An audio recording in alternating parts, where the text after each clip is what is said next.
Meus irmãos, bom dia, graça e paz. Vou pedir para os irmãos abrirem a Bíblia no livro dos Juízes, capítulo 6, para darmos sequência às nossas exposições neste capítulo, no ciclo que retrata os feitos de Deus através de Gideão. Juízes, capítulo 6, a partir do verso 25.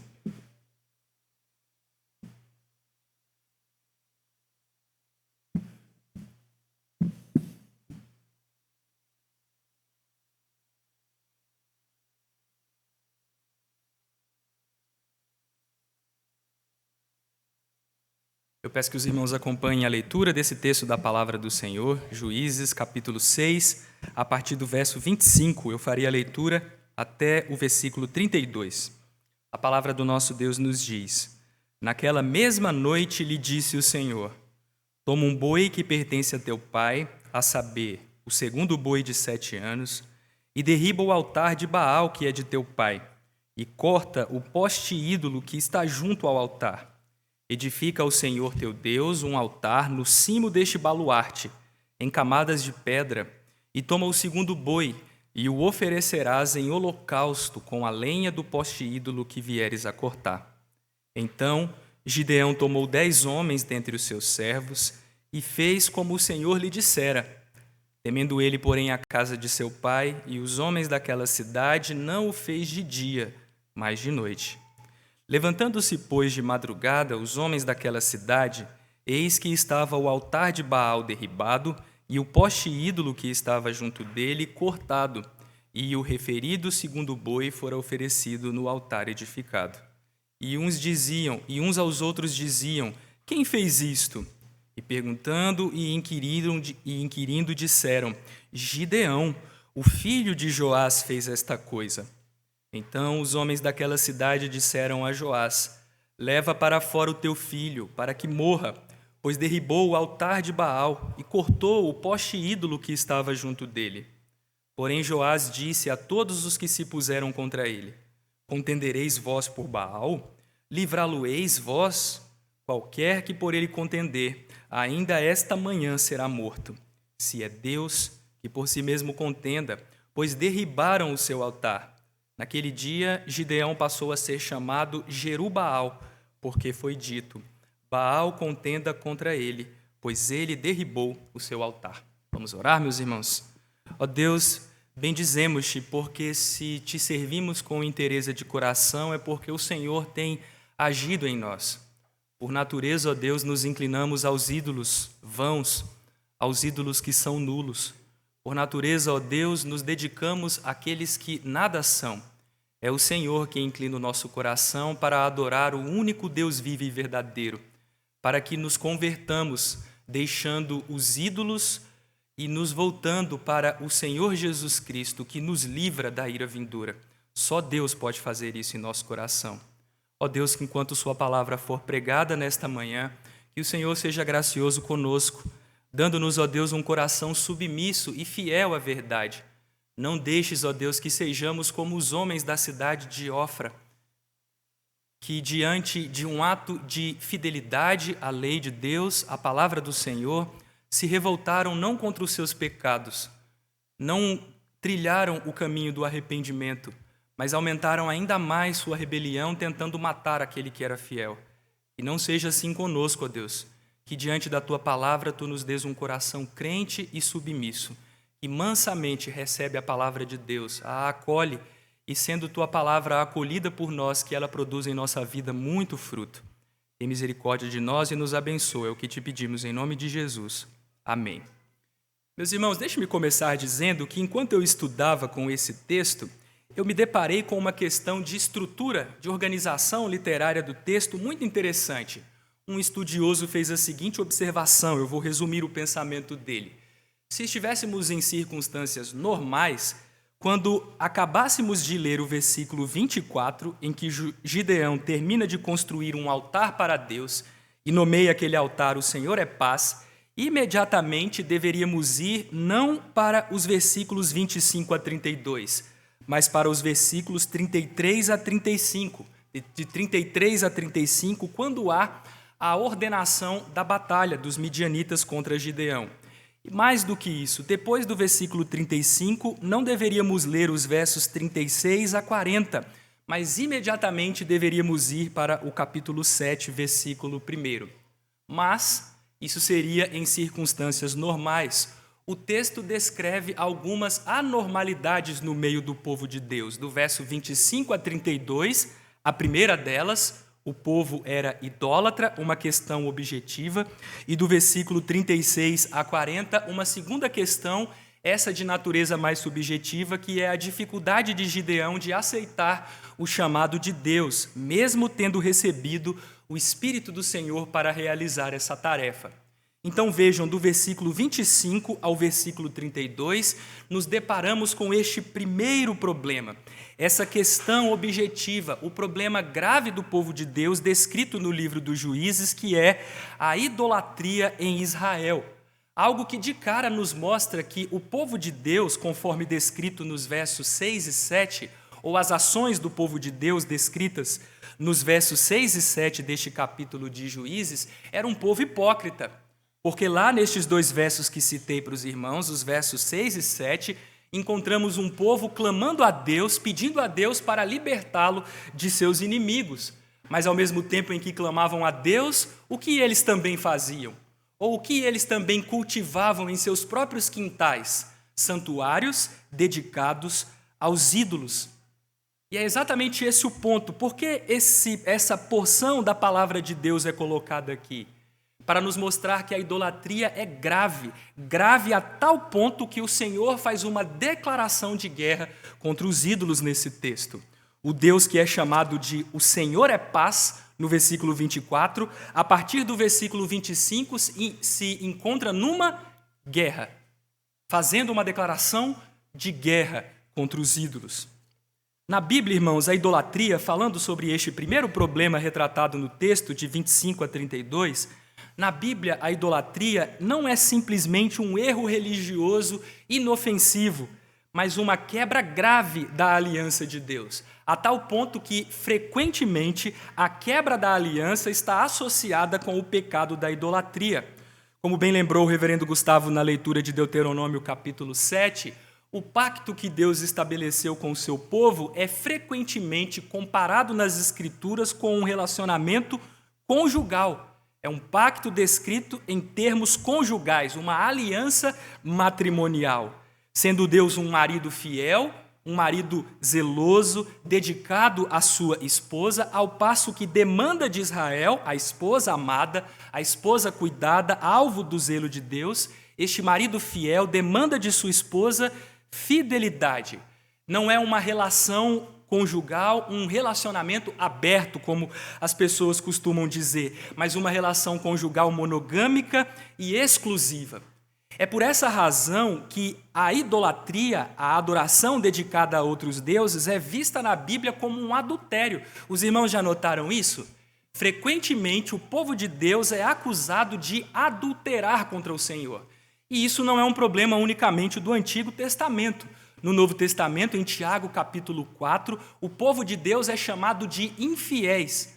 E a palavra que aparece no texto grego é a palavra adúlteras, retratando o povo como uma esposa que trai o Senhor.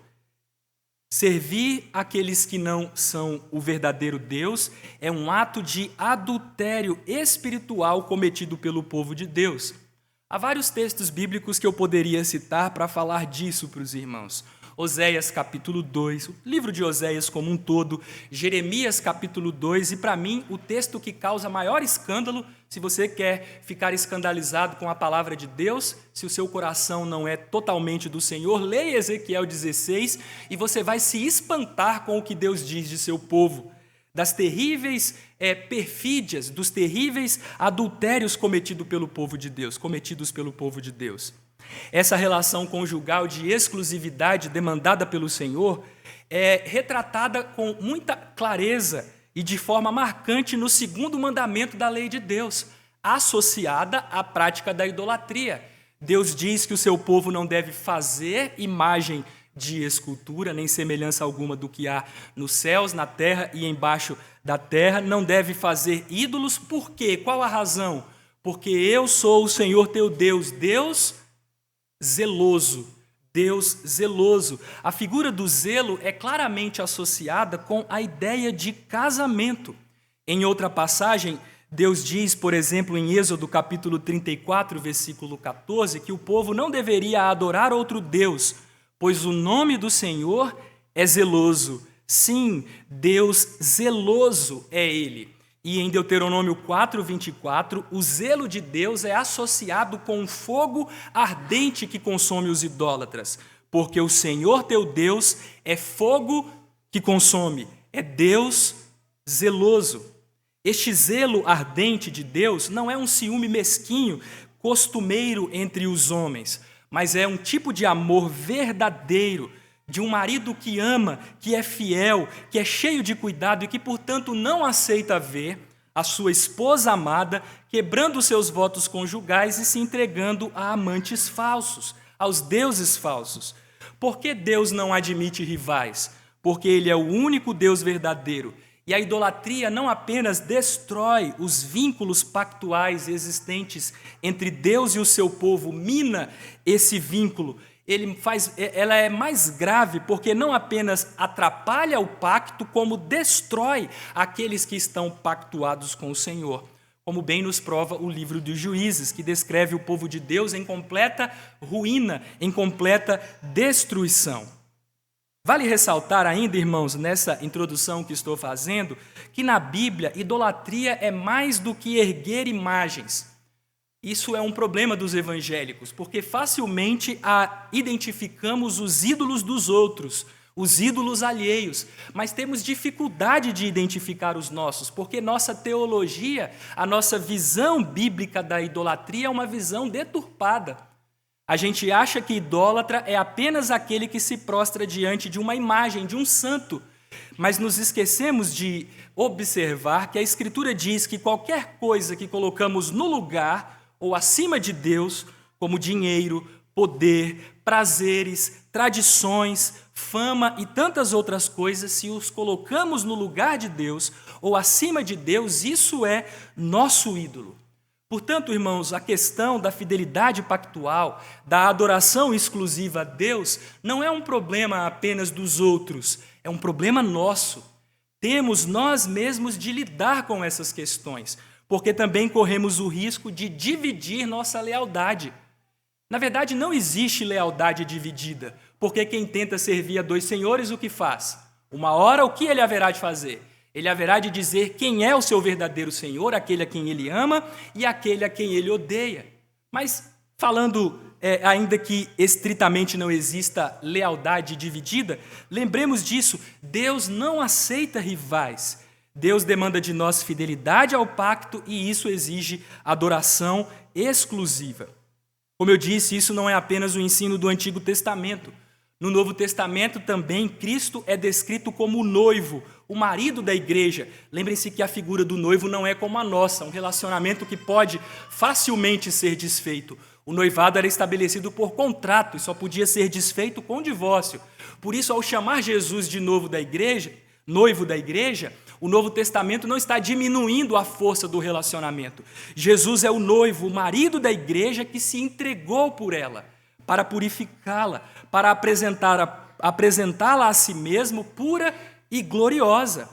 E, portanto, como noiva do Cordeiro, o que se demanda da igreja? Demanda-se da igreja que vive em santidade e fidelidade. Nas palavras de Apocalipse 19, do verso 7 ao 9, demanda-se da igreja que veste de linho finíssimo, resplandecente e puro, uma figura da santidade, da dedicação e piedade e devoção da igreja ao seu Senhor, ao seu marido, até que nos encontremos com ele no encontro definitivo do dia final. É este pano de fundo que está aqui por detrás de tudo o que lemos em Juízes capítulo 6, de 25 a 32. Deus está relembrando o seu povo que não adianta clamarem por libertadores, não adianta enfrentar inimigos externos enquanto eles não lidarem com um inimigo que corroía o povo por dentro. A infidelidade conjugal manifesta nas práticas idólatras. A quebra constante da aliança manifesta naqueles atos terríveis, naquelas práticas idólatras terríveis. Antes de enfrentar os midianitas, que eram numerosos e poderosos, eles são descritos como gafanhotos que tomam a terra. Antes de enfrentar os midianitas, o povo de Deus tinha de enfrentar e derrubar o inimigo mais perigoso do que aquele numeroso exército, os ídolos.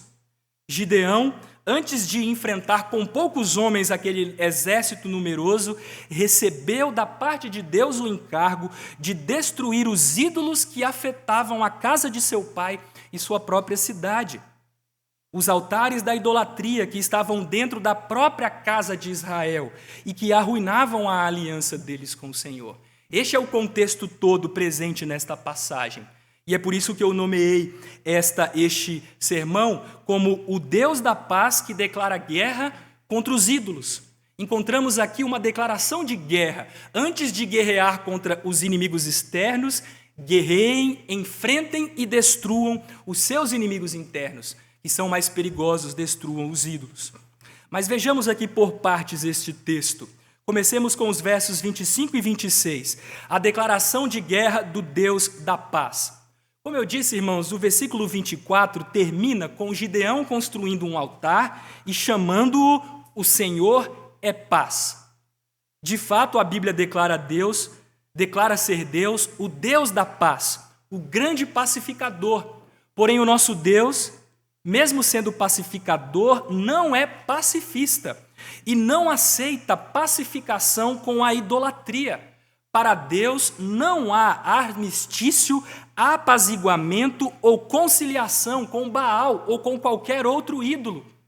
Não pense que porque o Senhor é o Deus da paz, que ele entrará em acordo, fará conciliações com os deuses que você guarda no seu coração.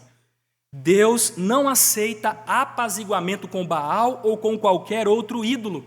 E é isso que lemos nos versos 25 e 26. Deus, o Deus da paz, declarando guerra contra os ídolos que roubavam o coração de seu povo e que eram a verdadeira causa de opressão do seu povo sobre os midianitas. A ordem divina, eu vou ser bem breve na descrição dessas ordens, é muito clara e envolve dois aspectos básicos. Quais são esses dois aspectos? Gideão tinha o encargo de derrubar um altar pagão e construir no lugar daquele altar pagão um altar ao Deus verdadeiro. Comecemos com este primeiro tópico, a derrubada, a destruição do altar idólatra. Deus orientou que Gideão tomasse um boi, e há muita discussão aqui sobre se era um boi ou dois. Eu prefiro entender aqui como a descrição de um único boi.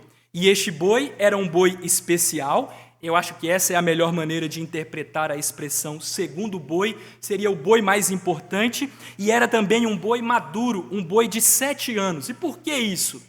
Por que era necessário um boi maduro? Era necessário um boi forte para destruir o altar de Baal. Para realizar aquela tarefa de profanar aquele altar, derrubando, era necessário um animal forte. Provavelmente Gideão usou esse animal para destruir aquele altar. Mas, além disso, aquele boi que seria o responsável por derrubar o altar de Baal, também seria oferecido como oferta queimada, seria oferecido como um holocausto, por isso, um boi especial. Essa é a ideia, destrua o altar de Baal e com o boi que você utilizará para destruir, você haverá de oferecer um sacrifício ao Senhor. Mas notem que, além da destruição do altar, Gideão deveria cortar o poste ídolo. Meus irmãos, é difícil descrever essa questão, mas provavelmente o poste ídolo, que é a tradução da palavra Azerá, o nome de uma deusa cananita, o poste ídolo provavelmente era uma imagem voluptuosa construída com madeira, uma imagem com traços sexuais exagerados. Vejam em que ponto o povo de Deus havia chegado. Vejam em que situação vexaminosa, vergonhosa e imoral o povo de Deus estava com a qual o povo de Deus estava se envolvendo. Agora notem que no que diz respeito à destruição deste santuário idólatra, existem algumas coisas interessantes. A primeira delas é que Deus está chamando Gideão a um ato de fé, a agir de acordo com aquilo que ele era no Senhor. Eu não sei se os irmãos sabem, mas o nome Gideão provém do verbo hebraico gadá, que significa cortar. Lembram-se do texto que lemos em Deuteronômio capítulo 7, versículo 5? Eles deveriam cortar o poste ídolo. O nome de Gideão vem daquele verbo utilizado em Deuteronômio capítulo 7, versículo 5. Gideão, portanto, é uma espécie de cortador, um lenhador, mas não um cortador de lenhas apenas, mas um destruidor de ídolos. Deus está dizendo: Gideão, eu chamei você para arrancar, para cortar a idolatria do meio de meu povo. É um chamado à obediência da fé. Deus estava conclamando Gideão a agir de acordo com aquilo que ele era, um cortador, não de lenha, mas de ídolos vãos. Mas um outro ponto que é interessante aqui, irmãos, é o seguinte, é que, embora haja uma clara referência a Deuteronômio 7 aqui, nas palavras de Deus para que Gideão cortasse o poste ídolo, o verbo utilizado aqui é diferente do verbo utilizado em Deuteronômio 7, versículo 5. Ao invés do verbo gadá, o verbo utilizado aqui é o verbo karat. Eu não sei se os irmãos já ouviram este verbo alguma vez, mas este verbo é muito comum nas Escrituras no contexto de formalização de alianças. Quando você lê, por exemplo, em Gênesis capítulo 9, versículo 11, que Deus estabeleceu uma aliança com Noé, o verbo é o verbo cortar. Deus cortou uma aliança com Noé. A mesma coisa em Gênesis capítulo 15, versículo 18, quando Deus faz uma aliança com Abraão, Deus corta uma aliança com Abraão. Este verbo utilizado no contexto dos pactos, no contexto da aliança, é utilizado aqui por Deus, cortar o poste ídolo. E a utilização deste verbo neste texto revela um sentido muito profundo no contexto da aliança entre o Senhor e o seu povo, para que uma aliança seja cortada, firmada, estabelecida por Deus com o seu povo, isto é, para que esta aliança cortada vigore, é necessário que cortemos os ídolos, que eliminemos toda forma de falsa adoração. Não é possível cortar uma aliança com Deus enquanto não cortamos os nossos ídolos, enquanto não os despedaçamos. Deus não tolera dois tipos de cortes, digamos assim. Um comentarista bíblico fez uma associação interessante, eu admirei muito a associação. O mesmo verbo karat é utilizado em Êxodo capítulo 4, versículos 24 a 26, especialmente no versículo 25, quando Moisés está se dirigindo para o Egito e ele tem filhos que não são circuncidados. E o que a esposa de Moisés faz? Toma uma pedra e corta, o verbo karat, corta a pele do prepúcio do filho de seu filho e diz a Moisés que ele era um homem sanguinário por causa da circuncisão. Portanto, vejam, irmãos, o que isso sugere? O que essa associação sugere?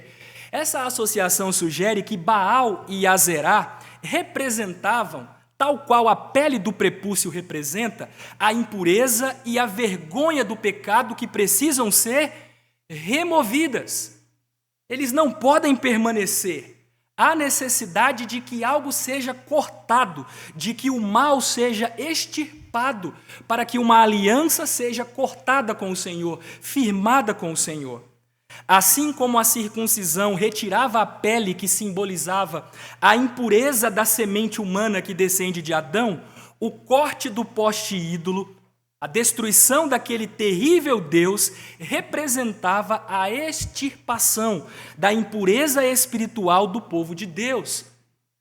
Os irmãos se recordam de Josué capítulo 5, versículo 9, quando eles chegam na cidade de Gilgal, o povo é circuncidado e o opróbrio, a vergonha do Egito é removida. A mesma coisa é demandada aqui. Aquele poste ídolo, tal qual a pele do prepúcio, precisa ser cortado para que a vergonha de Canaã seja removida do povo de Deus. Não é possível cortar uma aliança com Deus sem cortar nossos vínculos com os ídolos. Não é possível fazer isso. Deus não tolera rivais. E aqueles que não se purificam, cortando os ídolos, serão eles mesmos cortados, como os incircuncisos. Estes incircuncisos espirituais, que não cortam seus ídolos, serão arrancados, cortados do povo de Deus, tal qual aqueles incircuncisos na carne, como lemos em Gênesis 17, 14. o incircunciso que não for circuncidado na carne do prepúcio, essa vida será cortada. O verbo é traduzido aqui como eliminado, mas o verbo caráter. Essa vida será cortada do seu povo, quebrou a minha aliança. Quem não era circuncidado na carne tinha de ser cortado do povo de Deus.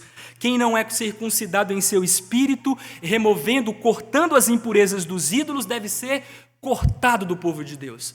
Porque não é possível cortar a aliança com o Senhor sem cortar nossos vínculos com os ídolos, com o pecado. Mas notem que depois de destruir os ídolos, em segundo lugar, Deus ordena que Gideão construa um altar ao único Deus vivo e verdadeiro. E vejam que coisa, irmãos, Deus diz que Gideão deveria construir um altar no cimo deste baluarte.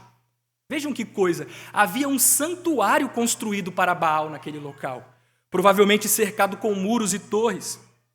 Um templo dedicado a Baal e a Azerá. E aqui uma questão importante. É importante ressaltar o modo depreciativo como Deus trata os ídolos. Meus irmãos, infelizmente a igreja evangélica foi tomada pelo ídolo da modernidade, do politicamente correto, o ídolo iluminista que nos diz que todas as religiões devem ser igualmente respeitadas. Meus irmãos, Deus não se preocupa com o iluminismo. Deus zomba, deprecia, achincalha os ídolos. Vejam o que acontece aqui. Deus ordena que Gideão cometa, no final das contas, o que para Baal e Azerá era uma terrível indignidade. Ele deveria derrubar aquele altar pagão, cortar o poste ídolo e, mais do que isso, ele deveria usar a lenha do poste ídolo para oferecer um holocausto ao Senhor. Que humilhação para os ídolos! Que humilhação! A Bíblia não trata as falsas religiões com respeito. A Bíblia despreza falsas religiões. O pluralismo propagado no mundo contemporâneo, inclusive por cristãos, é uma tolice, pois todas as religiões não bíblicas, não cristãs, são falsas, não passam de ilusões, são mentiras espirituais desprezíveis.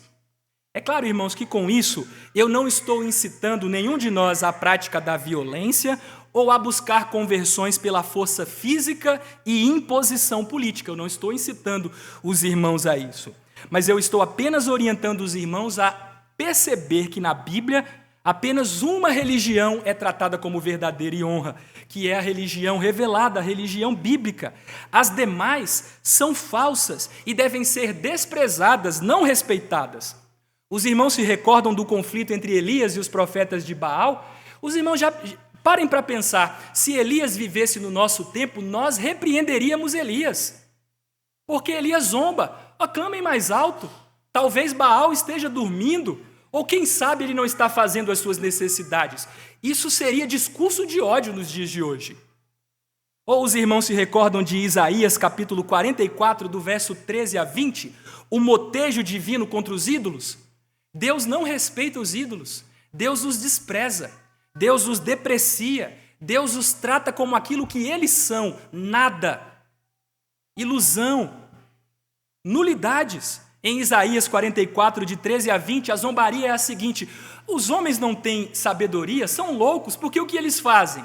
Eles entram no bosque, cortam uma árvore, escolhem uma árvore qualquer, levam essa árvore para casa, cortam um pedaço, com esse pedaço fazem um ídolo, alisam aquele ídolo bonitinho, com outro pedaço eles fazem uma fogueira para se esquentar, e com outro pedaço eles cozinham pão. Que loucura é a idolatria, que tolice é a idolatria. A Bíblia despreza os ídolos. E aqui o Senhor quer deixar claro para Gideão que não pode, diz um estudioso deste texto, não pode haver um altar a Yahvé e um altar a Baal no mesmo lugar. Ninguém pode servir a dois senhores. Deus não aceita a lealdade dividida. O nosso Senhor nos ensinou que ninguém pode servir a dois senhores, porque ou há de aborrecer-se de um e amar ao outro, ou se devotará a um e desprezará o outro. Não podeis servir a Deus e as riquezas.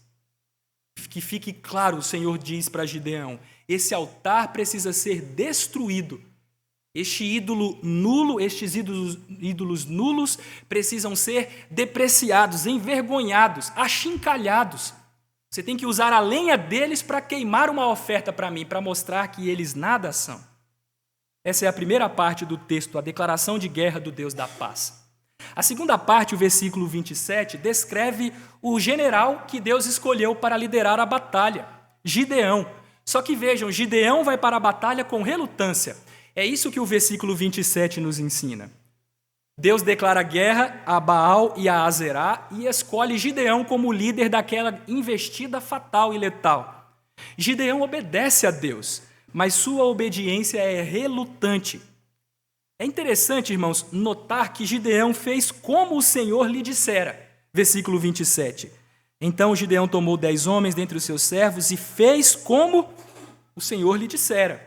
Até aqui tudo bem, mas em parte, na parte inicial do versículo 27 e na segunda parte do versículo 27, observamos que o narrador abre as portas do coração de Gideão para nós e mostra dentro do coração de Gideão um pecado muito bem guardado, fé vacilante, temor dos homens. É exatamente isso que encontramos. Vejam que há um contraste interessante aqui. Olhem o que é dito no versículo 20. Olhem o que é dito em Juízes 6, versículo 20. Gideão recebe ordens, porém o anjo de Deus lhe disse: toma a carne, os bolos asmos, põe-nos sobre esta penha e derrama-lhes por cima o caldo. E como o versículo 20 termina? E assim o fez. E assim o fez. Agora vejam o contraste com o versículo 27. Gideão recebe ordens nos versículos 25 e 26, e no versículo 27, Gideão fez como o Senhor lhe dissera, mas existem 2 problemas aqui. Ele temeu a casa de seu pai e os homens daquela cidade. Não apenas isto, ele tomou 10 homens dentre os seus servos para ajudá-lo. O temor de Gideão era, de uma perspectiva carnal, razoável, como ficará claro nos versículos seguintes. A gente vai entender por que Gideão estava preocupado. Mas, à luz do que é dito nos versos anteriores, e o que é dito nos versos anteriores, irmãos? Nos é dito que o anjo do Senhor apareceu para Gideão, o anjo do Senhor confirmou a fé de Gideão, dando-lhe um sinal, a sua fé vacilante, a fortaleceu, dando-lhe um sinal. A palavra de Deus foi proferida pela boca do anjo e diretamente a Gideão nos versículos 25 e 26. Portanto, este temor é inaceitável. Gideão não precisava temer aqueles homens. Aliás, irmãos, notem bem, todas as precauções tomadas por Gideão não surtiram o efeito desejado. Deixa eu te fazer uma pergunta. Se você quisesse manter algo em segredo, você chamaria 10 pessoas para te ajudar? Vejam como o temor dos homens torna os homens tolos, nos torna tolos. Você chamaria 10 pessoas para te ajudar a fazer uma coisa a ser mantida em segredo numa pequena cidade? Que coisa, né? 10 homens. Não há segredo guardado com 10 homens num lugar pequeno. E no final das contas, todas as precauções de Gideão não o impediram de ser julgado como um homem digno de quê? Por aquele povo? De morte. Ele fez tudo para evitar atrito com aquelas pessoas. Mas o temor dos homens adiantou alguma coisa? Não, porque a sua ação, que era para ficar escondida, foi descoberta. E aqueles homens queriam, de fato, matá-lo. Deus nos ensina em sua palavra que apenas a confiança inabalável nele nos fornece verdadeira segurança. Em Provérbios 29 e 25 lemos: quem teme ao homem arma ciladas. Gideão armou uma cilada para si. Mas o que confia no Senhor está seguro. Pela graça de Deus, apesar daquela fé vacilante, a segurança de Gideão não estava nele mesmo, mas no Senhor, não em suas precauções. Suas precauções lhe armaram ciladas, mas Deus o livrou. E aqui eu faço uma aplicação importante, irmãos. E talvez eu pare por aqui, porque eu não terei condições de expor todo o restante. Aqui eu faço uma aplicação importante. Construir um altar verdadeiro é uma tarefa difícil, mas não tão difícil quanto destruir altares falsos já estabelecidos. Isso é muito importante, irmãos. Talvez você nunca tenha parado para pensar nisso. Eu sei que construir coisas é uma tarefa difícil, é muito difícil, mas não tão difícil construir algo de honra digno do nome do Senhor. É difícil, mas não tão difícil quanto destruir altares já estabelecidos. Se Gideão apenas fizesse um altar para o Senhor, como aquele feito nos versos anteriores, no versículo 24, não haveria problemas. Os adoradores de Baal são tolerantes. Eles aceitam a ideia de uma pluralidade de deuses. Ninguém vê problema nisso. Não, você com o seu, eu com o meu. E ninguém mexe com o do outro. Isso é tranquilo, as pessoas aceitam esse tipo de coisa.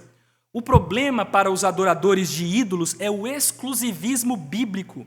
A verdade de que Deus não apenas quer ter um altar entre tantos outros, Ele quer que o altar dos ídolos seja destruído, de modo que o seu altar seja o único.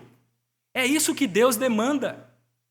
E é para isso que Deus está agindo, para que todos os ídolos sejam colocados no seu lugar, um lugar de vergonha, de vexame, e o único altar existente seja o altar dedicado ao Senhor Deus Todo-Poderoso.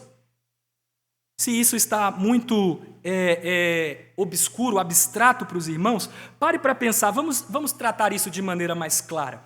Pense na dificuldade que é reformar o culto evangélico, o culto cristão nos dias de hoje. Se você chegar numa igreja resgatando elementos bíblicos, isso vai ser difícil, mas as pessoas vão aceitar. Agora, se você desejar tirar as coisas que estão equivocadas e que já são altares bem estabelecidos, aí você vai ver o problema. Aí você vai observar como é difícil. E, infelizmente, muitos pastores assemelham-se a Gideão apenas no temor. Em nada se parecem com Gideão em sua obediência. A obediência de Gideão foi relutante, mas ele obedeceu. Mas os pastores de hoje, especialmente pastores presbiterianos, falemos de nossos arraiais, eles guardam com Gideão semelhança apenas no medo, nada fazem.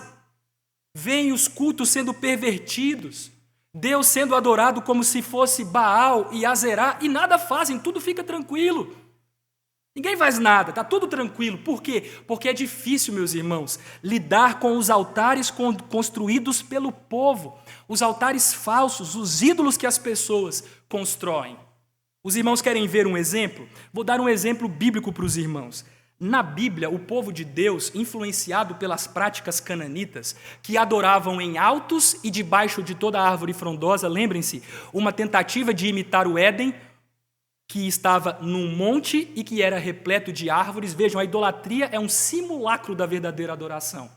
Ela tenta simular que está levando o homem para o Éden, mas na verdade está levando o homem para o inferno, para a terra que Caim foi, a terra de Nod lá. É isso que é a idolatria. Mas vejam, o povo de Deus, influenciado pelos cananitas, começou a adorar em lugares altos. E mesmo depois da construção do templo, aqueles altos permaneceram. E pior do que isso, o rei responsável por construir o templo, no monte fronteiriço ao templo, construiu altares para os deuses falsos, para o Deus de Moabe e o Deus de Amon, o Deus dos amonitas. E aqueles altos foram enfrentados por apenas 2 reis piedosos. A Bíblia fala de muitos reis piedosos. Fala de Josafá, de Asa, de Joás, e de Amazias, de Uzias. Todos estes foram homens que fizeram coisas impressionantes, os reis de Judá. Mas apenas Ezequias e posteriormente Josias. E vejam, os altos construídos por Salomão, logo depois da construção do templo, foram destruídos apenas séculos depois por Josias. Não muito tempo antes da destruição através dos babilônios. Meus irmãos, destruir altos de ídolos arraigados no coração das pessoas, remover práticas pecaminosas e arraigadas especialmente na adoração, é uma tarefa difícil. É uma tarefa difícil. E se o nosso coração tem medo, se o coração daqueles que são responsáveis por lidar com isso tem medo, o nosso dever, e aqui eu encerro, é agir como agiu Jacó quando foi encontrar-se com o seu irmão Esaú. Se temos enfrentado dificuldades com estas terríveis questões de nosso tempo, uma palavra que deve nos incentivar são as palavras proferidas por Jacó antes de seu encontro com Esaú, em Gênesis 32, versículo 11. Jacó diz o seguinte: livra-me das mãos de meu irmão Esaú, porque eu o temo. Se o nosso coração está tomado, tal qual o de Gideão, por temor dos homens, lembremos dessas palavras de Jacó: livra-me das mãos de meu irmão Esaú, porque eu o temo. Busquemos refúgio não nos homens, como Gideão buscou 10 de seus servos. Busquemos refúgio no Senhor. E fortalecidos pelo Senhor, mesmo quando o nosso coração estiver relutante, sigamos firmes na tarefa que o Senhor Deus nos concede de derrubar os ídolos que afetam nossa casa, afetam nossa família e nossa comunidade de fé, antes de enfrentarmos os nossos inimigos externos. Eu dou graças a Deus porque nestes anos em que trabalhei aqui na primeira igreja, eu servi ao lado de homens como aqueles sacerdotes descritos na história do rei Uzias, que entrou no santuário sem permissão. Homens da maior firmeza, que não apenas lidam de forma tolerante com os pecados que têm afetado a vida do povo de Deus, não apenas recuperam elementos perdidos, mas também lutam para destruir aqueles altares falsos, aquelas práticas pecaminosas que, infelizmente, às vezes afetam o povo de Deus. Que Deus tenha misericórdia de nós. Eu iria continuar, mas em outra ocasião eu termino falando dos versículos 28 a 32. Vamos ficar em pé, meus irmãos, para orar.